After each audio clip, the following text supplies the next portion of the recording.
好嗱，佢主要咧個腸胃有嘢塞咗，咁啊有可能食嗰啲凍嘢啊，或者生冷嘢、寒涼嘢啦，或者食嗰啲甜嘢咧，咁令到個腸胃吸收唔係幾好。咁咧佢呢件事一解決咗咧，個腸胃就好快好翻啦。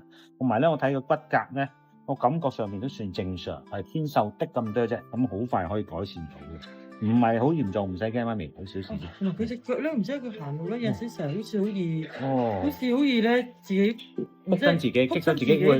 如果佢嗰個髖關節咧棘住咗咧，有可能嘅。好啦，坐低，係啦，咁樣我同你 check 先好冇？個腳有少少填翻入去咁樣嘅你，好似彎彎地。係啊，彎彎地咧隻腳，尤其是左腳啊，你呢隻腳內收得好犀利。